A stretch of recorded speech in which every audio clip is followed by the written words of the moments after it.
Hi folks, welcome back to the Amazing Education Station, the channel that has the information you need to know. It's not about amazing video, it's just for listening.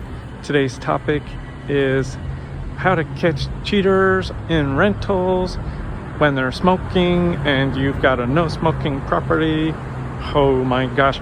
Okay, well, so you want to catch them before you have them rent your place. So you might have a property manager, but you should screen applicants carefully. Now, this is only for rental properties, only if you're allowed to discriminate in your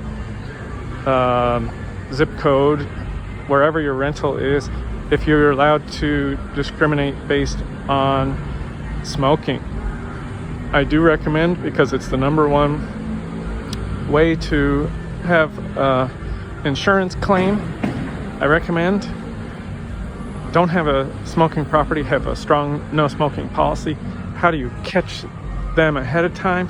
So you can see the other videos about things you should put in your lease, things you should tell them, but you know, people can actually, most smokers will hide the fact or try to hide it.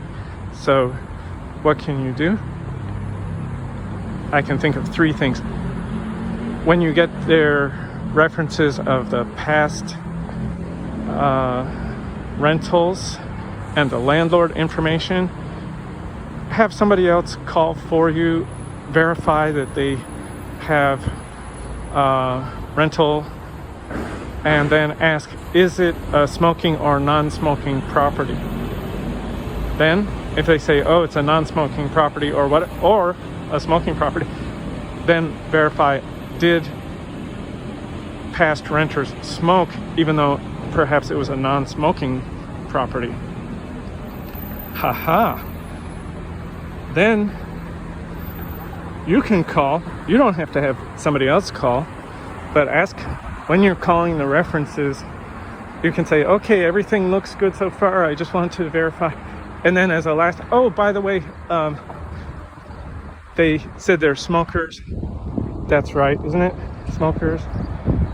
So you're trying to catch liars. In my experience, 100% of the smokers lied to me. Okay, I have a non-smoking property. They're lying. And how am I gonna catch them?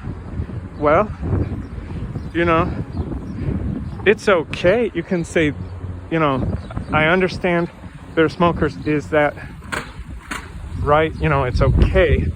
So it's okay that they're smokers. And it's okay that, guess what? You don't have to say, that means they're not going to live in your non-smoking property. They can smoke somewhere else. It's legal, you know. And you can also ask about, since marijuana is legal in some states and illegal in others, you can also ask, well, at parties, was there marijuana or something like that? Any smell in the property, whatnot, and just get to the bottom of it so that you know. So that's method number one, although that's sort of two different questions. That would be with their past landlords. And as I said, you can have a friend call for you so that they don't have the contact information, or use a different phone number. Okay, so there are three different methods. If you use your phone number and you contact them as the current landlord of where they would like to rent, chances are they could also hide the information. And frankly, when you're calling these references for a smoker, because they know that they are trying to get into a non-smoking property, the person you're calling may not be the true owner of the property or the landlord. Check out some other videos, or Google, look at my other videos to see how you can get around not having the real landlord, and how to see who is the real owner of a property. So that's who you want to talk to, is the real owner. And but that's hard. So I've got some other methods for the smoking situation. So if you live really close to where they are renting right now, say they're just moving not very far away, and yes, people do that,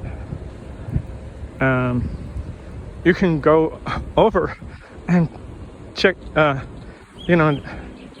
the neighbors, like, okay, are there parties, and is it noisy? So that would be catching noise violations.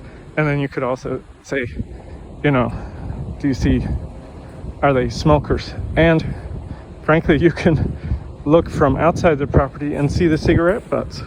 So that's another thing. If you meet the people in person, you can